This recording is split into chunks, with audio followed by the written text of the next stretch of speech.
was waiting a little bit just to see if we had any more latecomers show up. But my name is Richard Heitstuman. I work with the Department of Public Health and Human Services for the Legal Service Developer Program. What we do is we run a legal advice hotline for folks over 60. So if you have any legal questions that you're not sure of and you don't want to pay $300 an hour to an attorney, you can call our hotline and we can help you out with advice, things like that. We don't do any direct representation, but if that's something that you need, we can hook you up with some pro bono attorneys that we know around the state. We also do clinics throughout the state where we complete estate planning documents for seniors. So things like your wills, powers of attorney, transfer on death deeds, all of that. We do that for free for seniors. So if you're interested, check out our website. You can find our schedule for where we're going to be this year and what our clinics are going to be. And then if there's nothing in your area, you can always call us up, and we do those on the phone for folks as well. So I'm going to get going. This is a presentation designed to help you spot a crook, obviously, and kind of identify when you're being financially exploited, because these scams, the tactics that these criminals use change constantly. They're way more advanced than most of our responses ever will be. So you kind of have to focus on how to know when this situation is happening, not so much the specifics of each type of scam. So that's our goal for today. We did have handouts at the back. Each one of those 5 handouts that's not laminated is different, and those kind of follow along with the presentation. So you guys don't have to take notes. You don't have to write down phone numbers. All of that should be on there for you. And then that laminated one is one to just put up on your refrigerator or put it somewhere where it's handy by the phone. That just kind of reminds you, the type of stuff we're going to be talking about today, and it's going to help you identify when you're talking to a scammer, because it's not always very clear. We'll go over some examples, and you won't believe some of the things people have done and some of the scams that people have fallen for, because these people really, they used to call them scam artists, and they don't call them that anymore just because they don't want to give them any credit, I think. But they really are artists when it comes to playing on people's emotions and getting you in a position where you're not using logic. So that's what we're going to try and figure out today, is how to identify when that's happening. First, there's some disclaimers, just in case I tell you anything crazy. The department's not liable for it. So what is senior financial exploitation? So we define exploitation as someone misusing or taking the money or property of another for their own benefit. So that's a pretty lofty definition. Obviously can include a lot of different crimes. We include the classic financial exploitation from a known individual. So that would be little Johnny taking money from grandma's purse. That would be a financial agent misusing their power of attorney and stealing money that way. Caregiver taking money from a senior, anything like that. It's a known individual abusing the senior. Our definition also includes scams. So, the classic telephone scam, email scam. There's a prince in Nigeria that needs some help. Any of those classic examples, we include that in our definition. We also include unethical business practices. So a car dealer that sells somebody a car who doesn't have capacity to make that sale. It's legal to do it technically in some instances, but not ethical. So we consider that exploitation.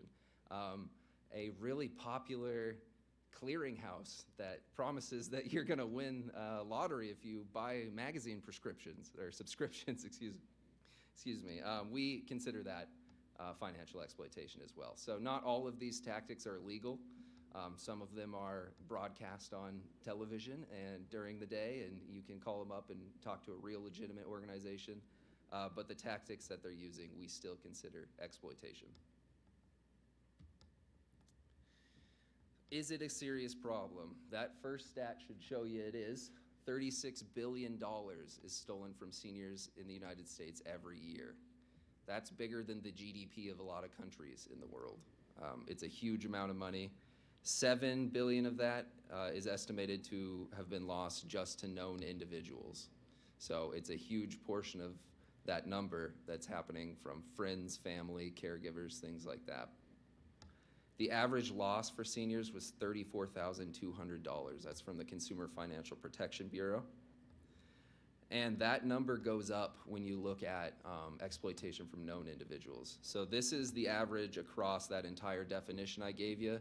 Usually when folks fall for a scam, they're not losing as much in general as if they fall for a trusted individual scamming them. So that number goes up when you look at caregiver abuse, things like that.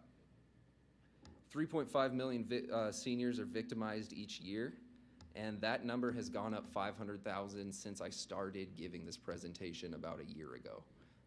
It just jumps huge amounts every year. We don't see any sign that it's going to slow down. These scammers use more and more technology every year, and they just get better at it. Victims are more likely to be hospitalized, and victims have a higher mortality rate. These are from a couple studies that I just read. The first one, Dong, X, and Simon, and then the second one is Burnett et al. Whenever you see et al. At the end of a scientific paper, it just means there was too many authors to write out. And in that et al. Is Dong and Simon. So that secondary study was actually a follow-up study on the same data set. And what I found shocking about that is obviously, they say, that could be due to the social isolation, the depression that's caused by the victimization. So these victims are, so crushed afterwards that they're having a hard time re-entering society, and that's why, they end up with these health issues. Another reason that they identified was that the financial exploitation was so severe that they no longer had the assets to get to take care of themselves. So they ended up in the hospital, or they ended up actually dying from the event. So it can be severe enough that it affects folks, not just financially, but their health as well. So why is this problem growing? The first one is the perceived control of America's wealth. Right now, 70 to 75% of the wealth in this country is controlled by folks 65 or older. So if that's who has the money, that's who's going to get scammed. A lot of people think seniors are scammed because it's easier, and it's just because there's something to go after. I don't get scammed because I don't have any money. They could steal my credit card debt if they want, but nobody's come after it so far. That second one goes along with the control of America's wealth. It's perceived that seniors are going to have a savings account that they're sitting on. Now, obviously, that's not always true, but that's the perception that these scammers are going in with, is that they have something they're sitting on, they have assets. It might not be a savings account, it could be vehicles, homes, anything like that. It's an extremely underreported crime. The last statistic I looked at, sexual abuse, 4 out of 5 cases go unreported. For senior financial exploitation, it's 43 out of 44 cases go unreported. And that includes telling family members and friends. So a lot of these victims never even share it with the people they're closest to. It's extremely underreported. There's a lot of reasons for that: shame, embarrassment, fear. There's a lot of reasons for that, but it's an issue that we address in our office. I told you about those legal clinics that we do throughout the state. That's to provide estate planning services for seniors. That's also to get potential victims in front of our trained staff who knows how to look for the red flags of financial exploitation. So we decided we weren't going to wait for folks to report. We were going to go out and screen for that. And we haven't found a ton of cases that way, but the ones that we have found were very severe and ones that we were happy we interfered with right away. And then the last one is the growing senior population. By 2050, the senior population is supposed to grow by 40 million people. And that's nationwide, but the problem isn't just America's, it's Montana's as well. I think we're the 14th oldest state in the nation right now, and that we're projected to get to the 4th oldest state in the nation. And when you think about how big we are geographically and how spread out our resources are, Florida can handle an aging population. They have a lot of resources. Glasgow, not as much, or Two Dot, or Pony, or Baker. A lot of these places that we visit, they don't know about the resources because they're just simply not there. So that's a scary statistic to me. If you got so many how do you screen for them? I mean, how do you go out and find them? So when we're screening, we're mostly looking for. I've got some red flags of exploitation that I'll tell you about in a little bit, but we're mostly looking for. A lot of times, the ones that we identify, they'll bring somebody with them, a caregiver or a family member, or something like that, who's trying to speak for them. So that's the first thing we're going to do is get them into a room by themselves with our volunteers, with our staff member. Then what we're going to look for is, are they hesitant to answer questions? Are they confused about some of the details they should know about? You know, just simple things like that, that on their own, that's not going to raise any red flags, but in combination with a lot of these other things that we're seeing, that's when we start to get suspicious. And if we do identify a case like that, we're going to talk to the senior. We're not going to just go and report it to APS without talking to them first. We're going to feel it out. We're going to talk to them. If they have a caregiver, we're going to talk to the caregiver.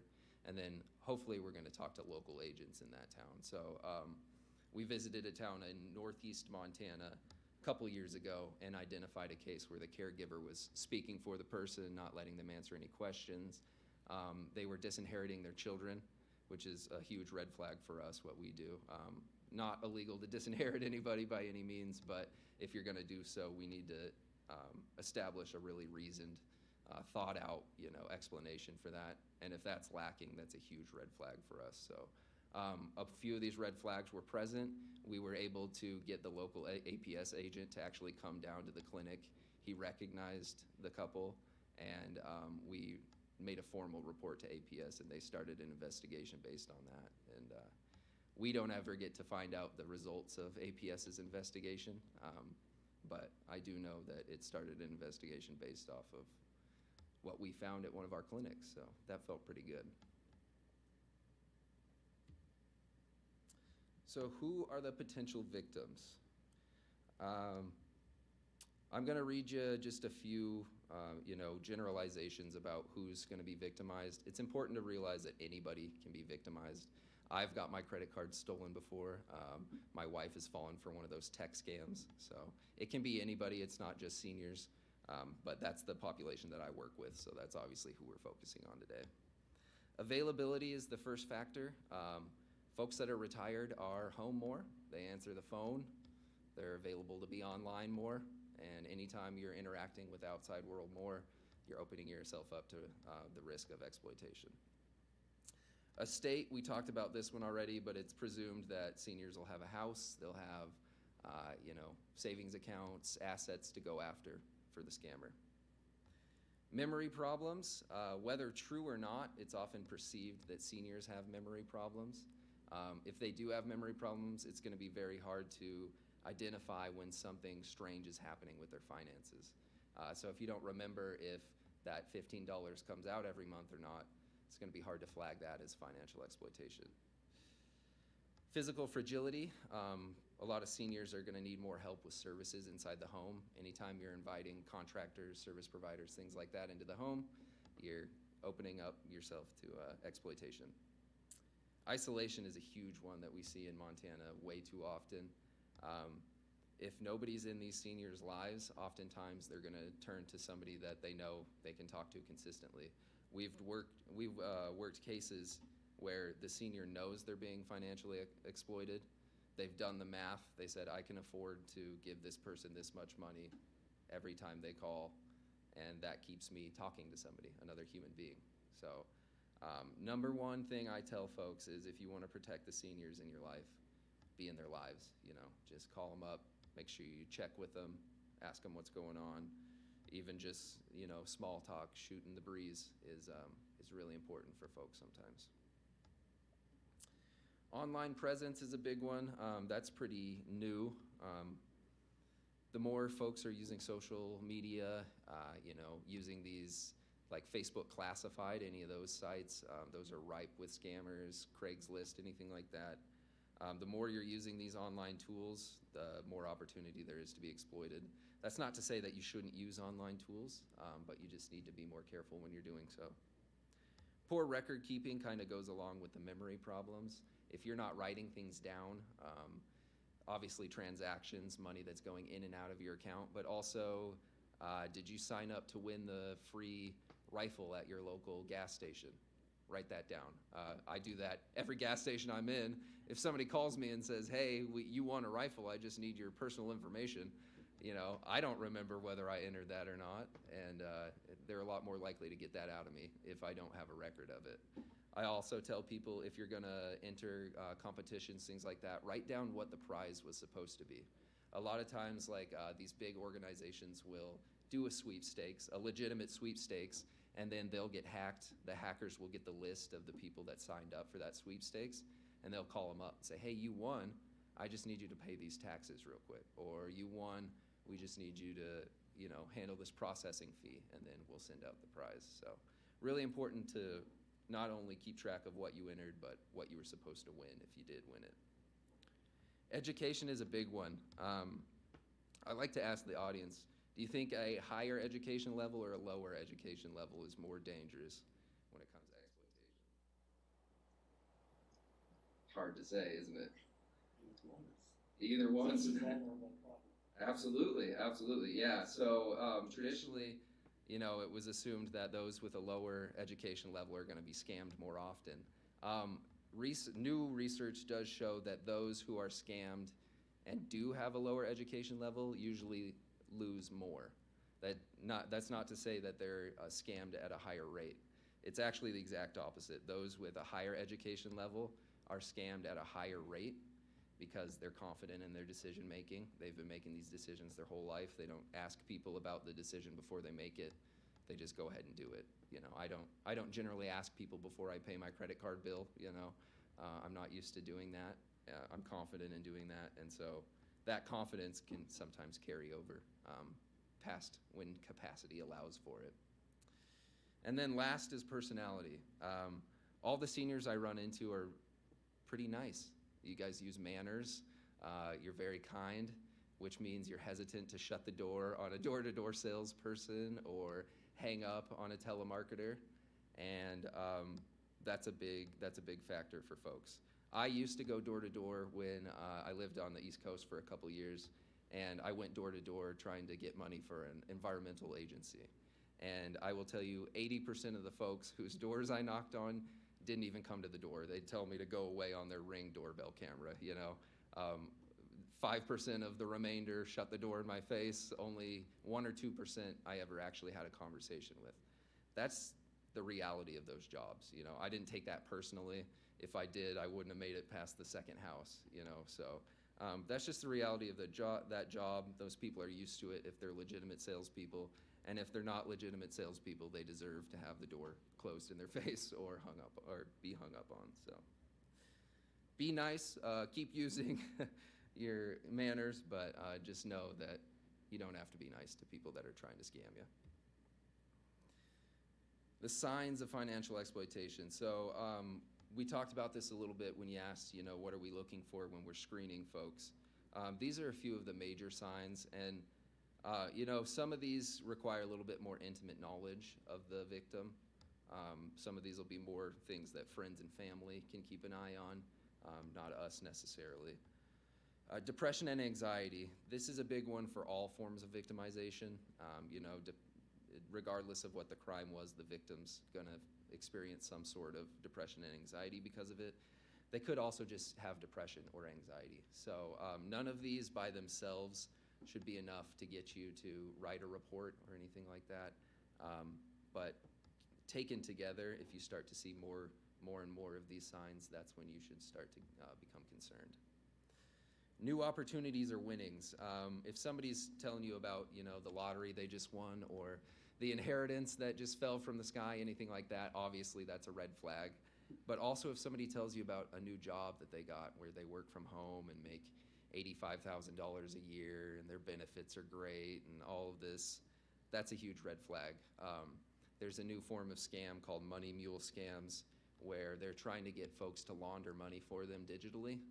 And so they'll present it as a job opportunity. We're going to employ you. We need you to make these transactions for us. And then they actually receive payment for those. So they think they have a legitimate job, and in reality, they're, that's a felony to transfer money for a criminal enterprise. So, new opportunities like that should also be met with skepticism, just as well as, new winnings. Changes to legal documents. Now, I just told you my department changes legal documents for people. So obviously, changes to legal documents can come from legitimate reasons. People need to revoke powers of attorney sometimes. People need to change their wills, things like that. But if these changes don't seem consistent with the wishes of the senior in the past, or they seem to come out of nowhere, that example that I told you earlier, they were disinheriting their kids and in favor of this caregiver that they had known for a few months. That's an obvious red flag. So things like that should always raise the hair on the back of your neck. Overdue bills is a big one. Obviously, if you're getting notices that you haven't been making payments, that's a good sign that the scammers have intercepted those payments. So if you're trying to get money to your insurance company and that's not making it, it's a good sign that that's being intercepted somewhere along the way. The next one down is a little bit less obvious. If you stop receiving statements or bills, that's because somebody has taken over your mail. So as a scammer, if I'm taking advantage of somebody and I don't want them to know, I don't want them to know that I'm siphoning money off of their accounts or that their payments aren't making it to the insurance agency, I will call up the post office and tell them that I'm you and that I moved. And it's very easy to do. I know because when I moved, I accidentally changed my parents' address because my dad and I have the same name. And we are still trying to figure out how to get that fixed. I still get mail for them, and they still get mail for me. So it's extremely easy to change someone's address like that. It doesn't take a whole lot of work. If you ever stop receiving bills, statements, things like that, that are supposed to notify you of that, that's a big red flag. Who are the abusers? So I always like to give, the most common abuser first. So this is what the statistics bear out. It's usually a son aged 35 to 55 with an addiction problem. That's the average. We've seen everybody as an exploiter. We've seen caregivers, nieces, uncles, cousins, spouses. It can be anybody that abuses. In general, though, they're dependent on the senior or they stand to inherit from the senior. So, a relative that's living with the senior, somebody that's hoping grandma will help them with rent, things like that. Those are the people that are usually going to be exploiting them because they're exerting that control, and therefore they can keep tapping that resource. So scammers that aren't known to the victim, that's a little bit trickier, and that's kind of what we want to focus on today. I feel like most of us, when we have capacity, we have a pretty good grasp of who we can trust in our lives, who has our best interest at heart. But when it comes to strangers, it's so hard to tell, especially over media that we're not used to using. So if somebody contacts me over Facebook Messenger, it's going to have a whole different tone than if I get a phone call, which is the way I'm used to interacting with people. So I have a few different tactics that scammers use, and hopefully it'll help you guys identify when you're being scammed. So the scammers don't have the benefit of already having that trust with their victim, a caregiver, a family member, anything like that. They're exploiting that trust that already exists. A scammer has to create that trust in a very short amount of time and then exploit it. So there's a few tactics they use. First is source credibility. So if I was a door-to-door salesperson, I'm going to be well-dressed. I'm going to have a really good backstory about my organization, why I'm there, what we're doing, what we're raising money for. If I am calling you on the phone, I'm going to tell you I'm from the IRS or Medicare, Medicaid, somewhere like that that has credibility built into the name already. I also might call you up and tell you I'm one of your family members. We've all heard of the grandparent scheme, hopefully, where somebody calls you in the middle of the night, says, I got a DUI, I'm in jail, I need you to wire me money. That scam has gotten a lot more dangerous due to AI. So now they can completely copy your family member's voice. We have started to see where they can now deep fake your face as well. So we've seen this happening over Zoom calls where the senior was talking to their family member just happened to be an AI-generated version of their family member. So a very nefarious scheme that just gets worse and worse. Phantom riches is another one. We already talked about this one, but anytime money's coming from nowhere, that's a huge red flag. I think we've all been in this economy long enough to know that that doesn't happen. Scarcity. We've all seen this, when you think to the daytime television commercials and they say, order within the next 10 minutes and get another one free, or, supplies are limited, so act fast. There is no way they would be able to track when you saw that commercial that they were playing. That's, it's completely false, and it's pretty easy to see that when it's in that situation. But scammers will use that too, so they'll say,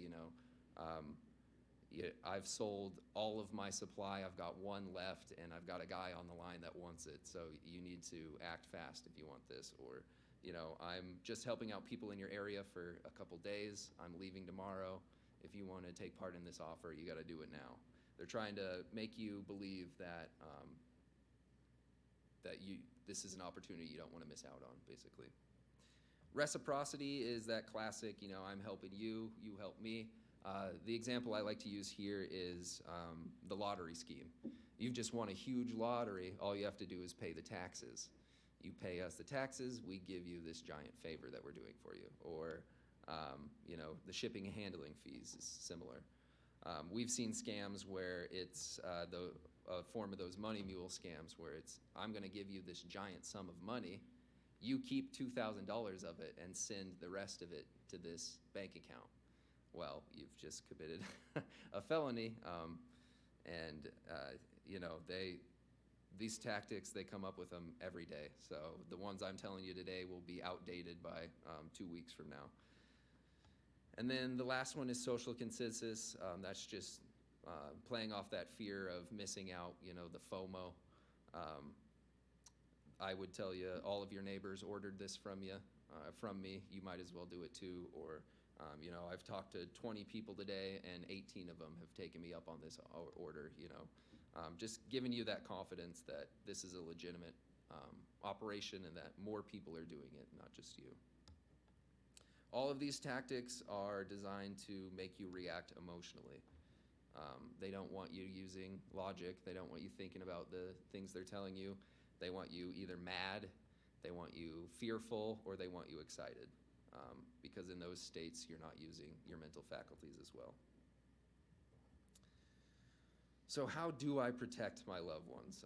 I don't want to just give you all these ominous statistics and scare you guys. I want to actually give you some actionable tips. These are my golden rules.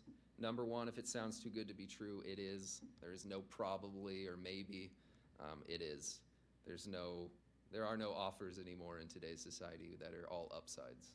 So anytime something sounds too good to be true, it is.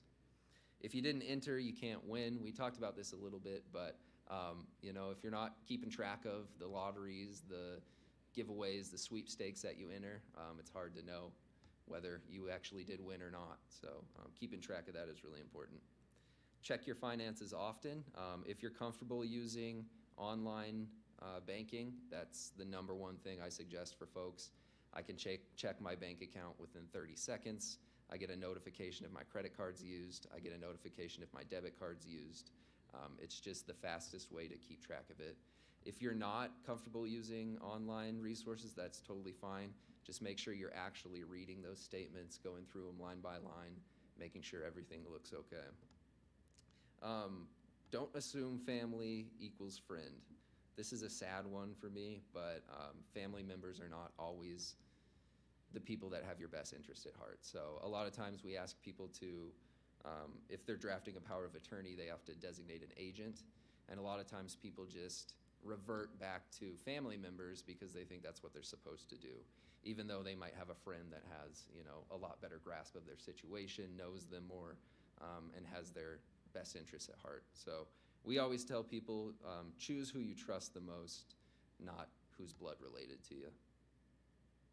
Don't inform unknown callers. This one's pretty obvious when you think about, you're not going to give anybody your social security number or your address or anything like that over the phone. Also, don't tell them your mother's maiden name.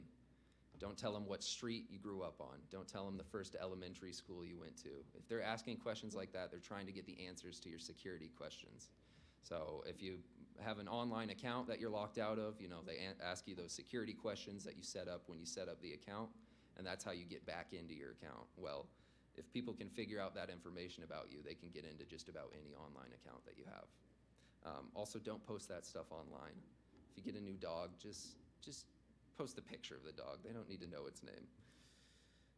And then the last one, read the fine print. That kind of goes along with the statements, but this has more to do with the unethical business practices. I like to use Wells Fargo as an example here. Do you remember a few years ago when they had that huge settlement, had to pay out billions of dollars? That was because they were sticking services onto people's bills, and in tiny, tiny, tiny little print down at the bottom, they were telling people that they did it. Now, they screwed up. They used too small of a font. They didn't do it in a way that was legal, and so they got caught. The FTC took them to court and won. That's a huge organization doing that. You can imagine how many small places are doing the same exact thing and getting away with it. So you always want to make sure to read that fine print. The devil is always in the details. These are a little bit more tactics on how to protect your loved ones. I'm not going to go over the entire list because it's on the handouts that I gave you there, and we only have an hour, so I don't want to bore you guys to death. So I'll just go over the main ones. We talked about record keeping. If you don't remember transactions, things going in and out of your account, it's hard to identify when things are different than normal. Reviewing your statements and your bills, we talked about that one, just very important to make sure that you're on top of your own finances. This next one here, Experian, Equifax, and TransUnion, they're listed on those handouts as well as their phone numbers. These are the 3 credit reporting agencies. You can call each one of these and they will give you a free credit report each year.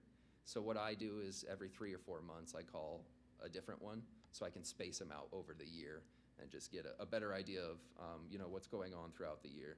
But they'll give you a free credit report.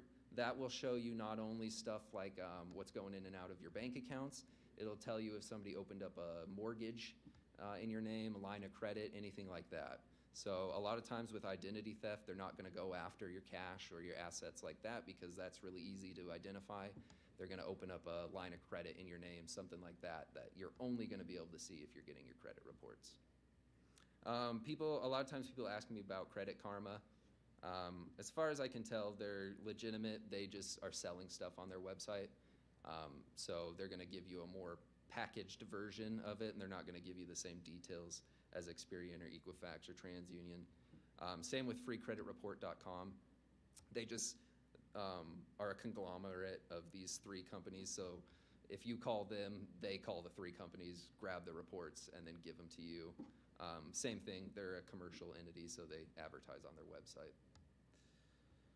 Credit cards are safer than debit cards. Credit cards are protected by the Electronic Funds Transfer Act. If you report fraud within 60 days, you're only liable for $50. If you report after that, you're only liable for $500, no matter how much the fraud is. That is not true with debit cards. With debit cards, you have to act extremely fast, and you still could be liable for quite a bit of money. So I always tell folks, credit cards are safer. When I am traveling or doing any online shopping, anything like that, I only use my credit card, and then I just pull up my banking and go ahead and pay that bill right away. That way I'm not incurring any interest or anything like that, and it's just a whole lot safer. Never pay bills using wire transfer, Visa gift cards, iTunes.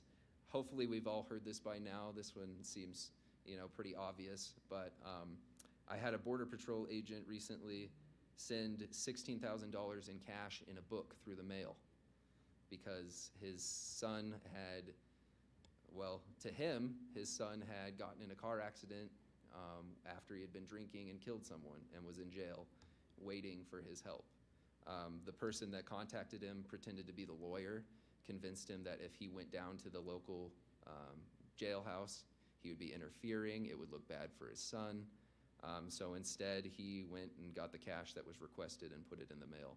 Now, luckily, he called his other son, said that's a scam. They called the post office and got the money back. It didn't even make it out of the outbox yet, so we were able to stop that one. But You think, these unusual forms of payments would trigger that right away in your mind, but when you're in some of these states where all you're thinking about is protecting your son, you're not worried about things like that. Another one with that is cryptocurrency is a big one now. That's the newest form of payment that the scammers are going after. It's really hard to track. You can find those cryptocurrency ATMs all over the place now. So always be careful if somebody's requesting payment in crypto. Seek advice before making financial decisions. This kind of plays into that education level thing. If we're used to making decisions on our own, we're going to keep doing that. So as you age, it's a good idea to involve more and more trusted folks into decisions that you're making day to day. Hopefully family members, but if not family members, just really close, trusted friends. People aren't who they say they are online. It is so easy to create a fake account.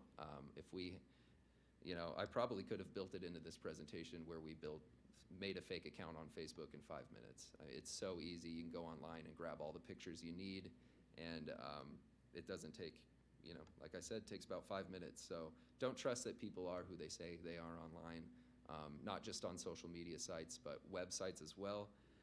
After that earthquake in Haiti, somebody jumped on the internet and set up a fake Red Cross donation site, and they raked in $2.3 million before they got it shut down. And they bounced these between IP addresses between multiple countries. They never found those folks. They never got that money back. So always be careful when you're donating to charities, things like that. Suspicious. If you are starting to get those hairs on the back of your neck standing up, you're starting to feel uneasy about a conversation, hang up, shut the door. If you think you might have been talking to a legitimate organization, look that organization up on your own and call them back. If you were talking to somebody legitimately, you should be able to get back on the line with them right away, explain to them, you don't even have to explain anything. You could just say the line cut out, and you're able to get right back on with them. Otherwise, they're going to tell you, we never called you. I don't know what you're talking about. You were probably being scammed. So that's a really good way to find out.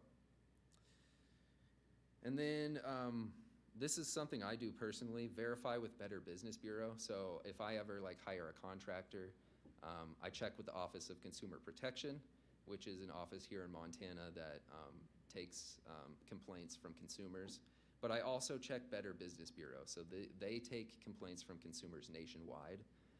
It's a really good idea to get on if you're ever, like I said, hiring a contractor. But even if you're deciding what brand of windows to put in, anything like that, you can get on Better Business Bureau, and they usually have a rating for that organization. So you'll see a lot of places boasting about an A+ rating from the Better Business Bureau. That just means they don't have very many bad complaints against them, which is usually a pretty good indication. I do caution people. The only people that leave online reviews are people that are mad. So I know there are some people that leave positive reviews, and I'm thankful for those people, but don't get jaded when you get onto these sites because, generally the only people that are going to take the time to review somebody is somebody that's had an issue. So keep that in mind. And this is how you stop exploitation that is currently happening. Your first step is always going to be to call Adult Protective Services. They're the agency in Montana that has investigative jurisdiction over crimes against the elderly. So they're the ones that can actually take the claim and start investigating it. You also want to call your local police. A lot of times they're not going to be able to start an investigation based off of what you told them, especially if it's like an ID theft case where somebody that you don't even know stole your identity. Chances are the police aren't going to be able to do much about that. But that police report is really important to designate that's when you knew about the problem, and that's when you started taking action to correct it. That's going to be really important for when you call the FTC to start getting your identity back. So I always tell folks, make that report, request a copy of the report. You can even explain to the police officer that he's not going to launch an investigation, but that you just need a copy of that report. Cops generally love doing paperwork, as far as I know. Terminate caregiver relationship. Obviously, if it's somebody that you employ, that's taking advantage of you, it's very important that you legally terminate that position before you address the financial exploitation. So often folks will they want to tell the exploiter first, hey, I'm on to you. I've got people involved that are going to get you in trouble. That scammer's going to then turn around and empty those accounts and take off. So they always have to be the last person to know. I did have to change this bullet point.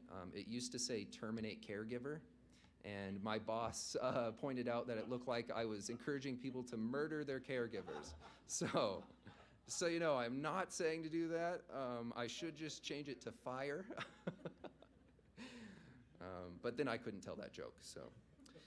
Always inform family and friends. It's important that folks know what's going on, what your situation is, even if you're embarrassed about it, mostly for safety.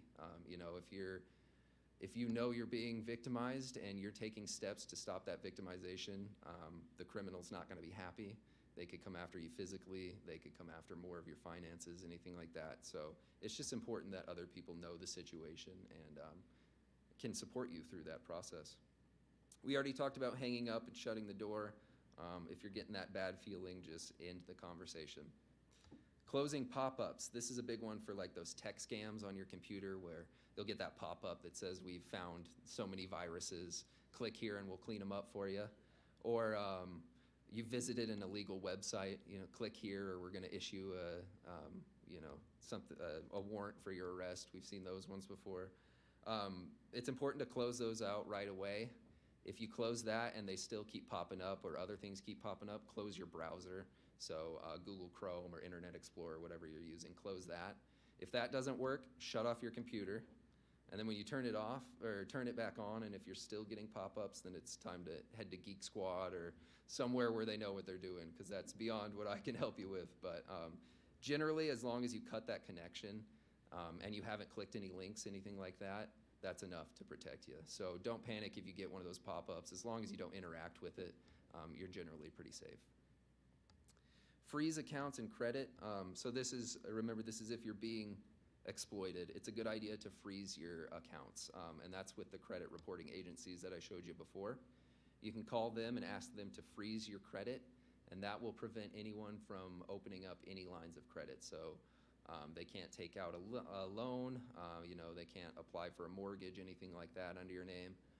Neither can you, though. So if you need to open up a new credit card, anything like that, your credit is frozen at that point. You won't be able to. There is a process to thaw your credit. They'll give you a PIN when you freeze it, and there's a process to thaw it out. It is a little bit cumbersome, but that is an option. If you just suspect financial exploitation, you can put what's called a fraud alert on your account, and then that way they notify you anytime somebody tries to take out a line of credit. So they don't necessarily stop it, but you would know right away as opposed to, a few months down the line. Closing fraudulent accounts. This one's pretty obvious when you think about, if somebody stole your credit card or your debit card, obviously you're going to close that. It's really important, though, that if your identity's stolen, you get that credit report and you find all of those lines of credit that they've opened up in your name. And those have to be closed by you, unfortunately. The FTC is not going to sit on the phone and get those closed. They're going to give you all the supporting documentation you need, all the evidence that you need to back up your claims, but it's going to be on you to call those individuals and make sure that they know that that was fraudulent, those charges were fraudulent. And then this last one is if it's your agent abusing you, is revoke the power of attorney. Now this goes back to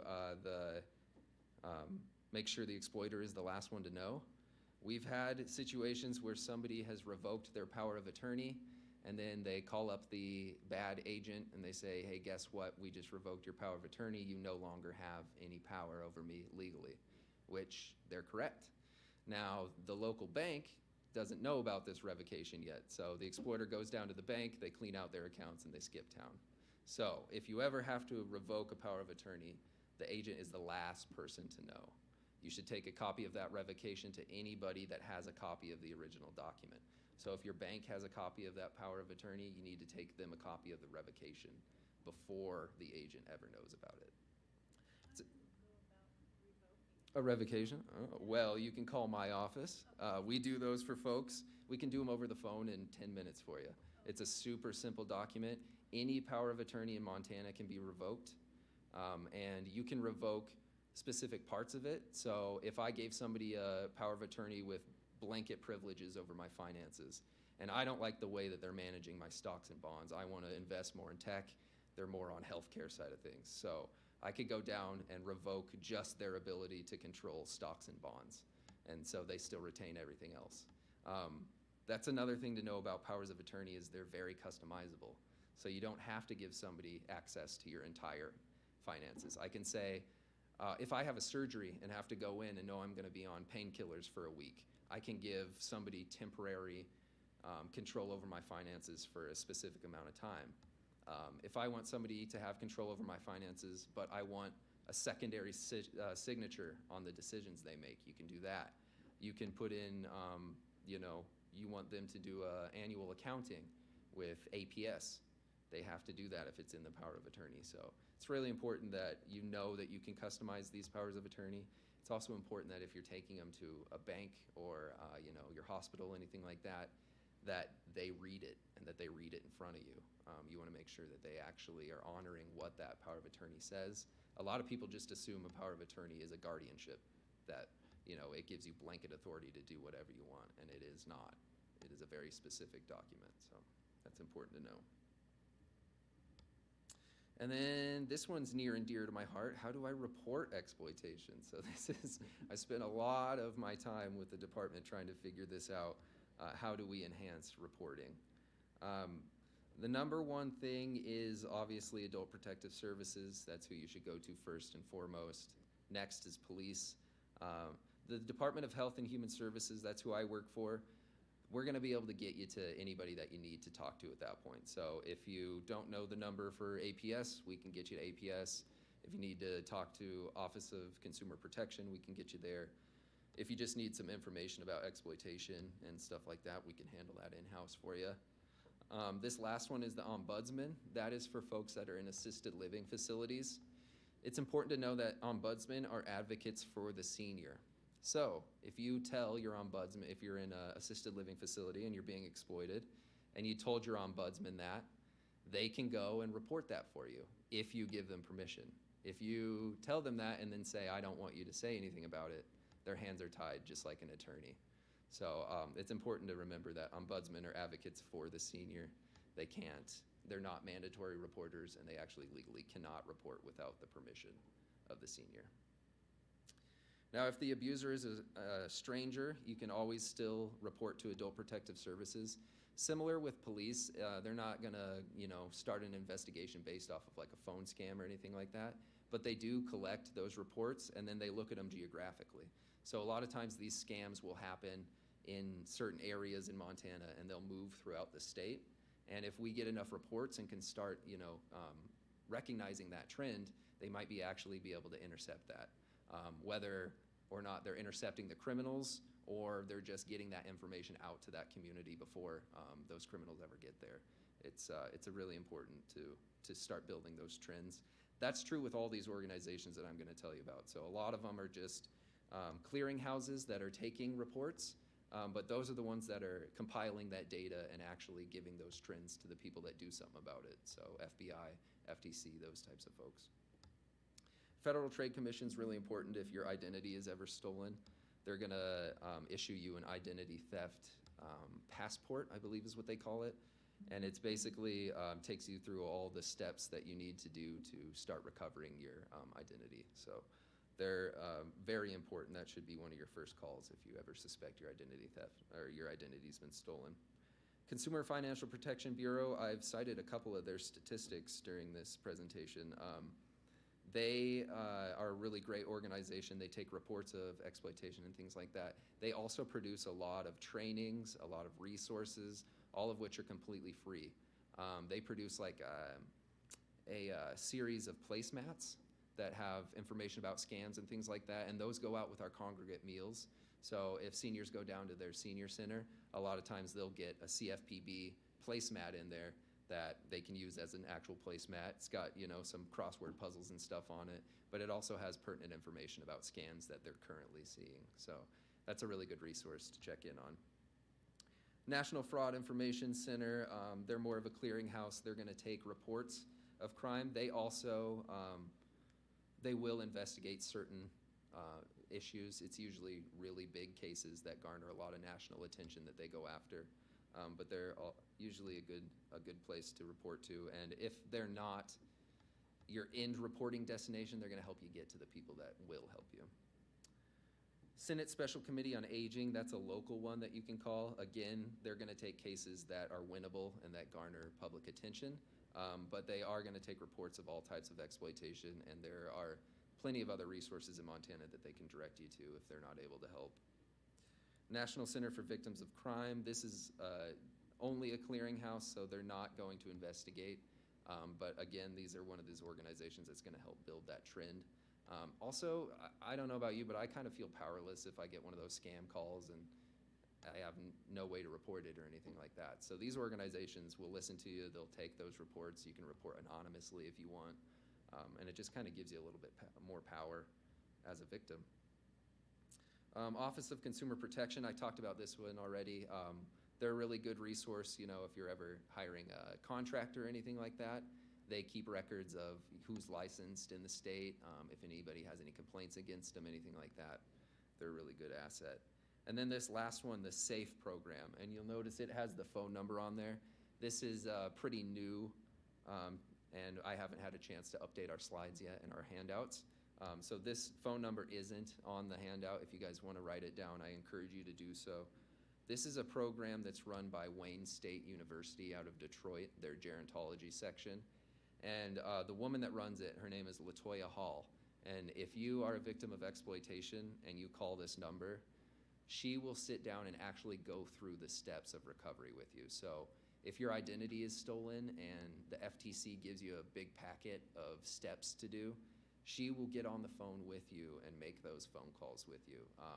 If they give you certain forms that you have to fill out and you're uncomfortable doing that, she'll sit down and go over those forms with you and help you figure out what exactly they're asking for. There is no other program like it in Montana. As far as I know, there's no other program like it in America. It's really unique. Usually victims are completely on their own when it comes to this stuff, so I encourage folks to use that as much as you can. And then lastly, here's just our contact information. The Senior Defense Grant, I'm the project coordinator for that project. That's my direct line right there, the 417-8648 number. The Legal Service Developer Program, that's the overarching program that I work for. They're the ones that run that legal advice line and help with estate planning. That's our hotline, so that'll get you to the Legal Service Developer Program. It can also get you to any of our other departments that I mentioned, so the Ombudsman, APS, anything like that. And then below that is Adult Protective Services, their direct line. They're who are paying for me to be here today, so it's always good to recognize your sponsors as well, and they're who is going to help the vast majority of victims of crime in Montana. And I believe that is it. So with that, I will open it up to questions if anybody has any.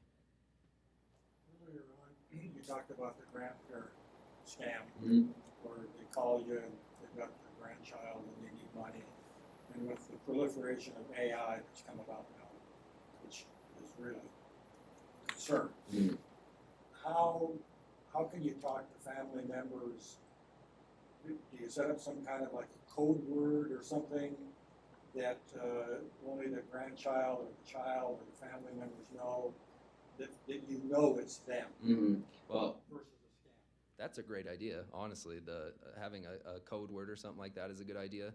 Also, the context of the conversation. So if somebody calls you claiming to be your nephew and they're just shooting the breeze, they want to know how your day's been, stuff like that, that's not going to raise any red flags. But if they call you and they have this emergency situation that comes up, what I tell folks is verify it with another family member.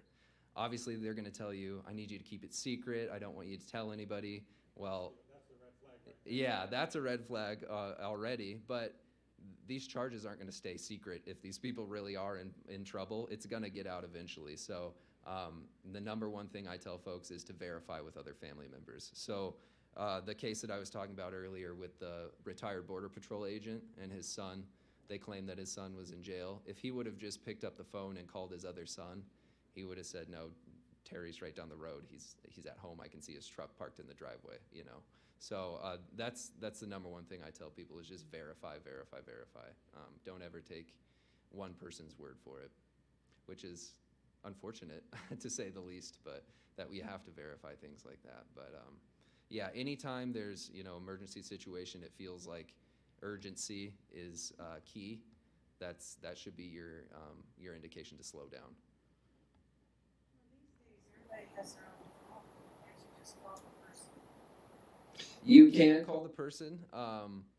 If that person's device has been hacked and they're actually using that device to contact you, they can route it to whatever cell tower they want to. So usually you can call them and verify that way, but I always tell folks to verify with a family member first.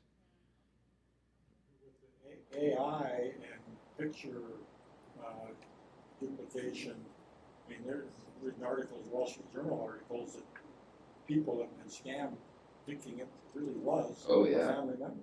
Yeah, I don't know if you guys have ever seen any of those AI-generated videos. If you go online, there's a bunch of Tom Cruise for whatever reason, but it is crazy how realistic it looks. I mean, I wouldn't be able to tell that it wasn't Tom Cruise talking to me. So, yeah, their methods just get more and more advanced every day. So, that's why it's just more and more important to verify whatever people are telling you. Gone are the days when you can trust the claims of others, unfortunately. Any other questions? Again, well, an example is one that I got where they called me and they were supposedly from the IRS talking about some unresolved issues and things like that. And then they said, now, I want you, give me your name and social security number so that we can verify it, things like that. So that to me would be a little bit of a red flag because they know who they called. They called me. Absolutely. So when they wanted me to identify myself, I said, well, my name's Bill and I'm a fraud investigator for the FBI. That phone call didn't last very long. Hung up real quick, didn't they? Yeah, it's important to note that IRS will never call you, Medicare will never call you, and Medicaid will never call you. If they did, it would be just to simply say, hey, new cards are going out. They're never going to ask for information over the phone. So that's always a good indication. But yeah. You'll get the dreaded letter certified. Yep. And unfortunately, they also scam folks over the mail. So I've seen letters that are supposedly from the IRS that go out to a whole community. And in that case, it's really important to verify the claims that the organization is making. So recent one that we worked on, there was a letter that went out that said, they were increasing their fees in the area for this local bank branch. And it claimed that this letter was going out to everybody just to let them know, and they wanted them to verify their online account, follow this link. The way that that was reported to us was a senior was suspicious. They called the bank that the letter claimed to come from, and the bank said, we have no idea what you're talking about. We didn't send anything like that out. We haven't increased our rates. And then that senior called us, and that's how we actually knew that this mail scam was happening. But they're really good at faking those letters. Well, at that point, can't the federal government get involved in because of mail fraud? Mm-hmm. I mean, yeah, absolutely. Mail fraud is a whole nother division on its own, a lot more prosecutable than a lot of the internet crimes. So yeah, in that instance, especially since we found out about it so quickly, you can bet that those folks had a bad few months after that. So. Can you talk to, or if you've had clients that you work with, we see these ads all the time on title lock and how they get your home they get your home title to your home, and they take the mortgage out on it, and I don't even know about it. And have you had any cases like that, or can you talk to that and what that's all about? Yeah. Title theft is a real thing that happens every once in a while. It's not very common. For me to steal your title, That's only the first step. Then I have to convince the mortgage company that I am you and that that is my title. I have to, convince the insurance agencies that's going to be carrying that mortgage insurance that I'm you and that's your title. So it's a lot more cumbersome of a fraud than folks realize, which is to say it's not as common as people think. Also, titles have always been public record. So if I'm a scammer, I can go down to the clerk and recorders and look up your title. So just that they're available online now, that's mostly a tactic to scare folks into buying the service. I haven't found any that really, provide a whole lot of protection. Most of those services, at the very least, they're just going to notify you if anything does happen as far as your title, and then it's still on you. You're still paying legal fees, anything like that. None of them have a whole lot of teeth as far as representation. They're not going to go to court for you. And yeah, I generally tell folks it's mostly just, a service that you don't really need. Yeah. We're retired, we got nothing but time, we can just go online and look it up. There every you go. month or something. There you go. Yeah, and you can always call your clerk and recorder's office and just ask them. And generally clerk and recorders are happy to provide that information. So. Once somebody gets your title and then applies for a mortgage or something like that, they're going to do a credit check. And if you have a fraud alert on your credit card or credit numbers, they're going to come back and say, hey, you're taking out a mortgage on da-da-da-da-da for twice what your house is worth. Absolutely. Yeah. Yeah. So the more of these, protective measures you're taking, just the more and more safety nets you have built in at that point. So. Yeah, we recently worked on a case where a woman lost $200,000, and we never got any of it back. And the case was really interesting because the folks that scammed her, she got scammed originally a small amount, and then she was contacted by the scammers who claimed to be from a government organization that was addressing the fraud. They said, we got a report of financial exploitation.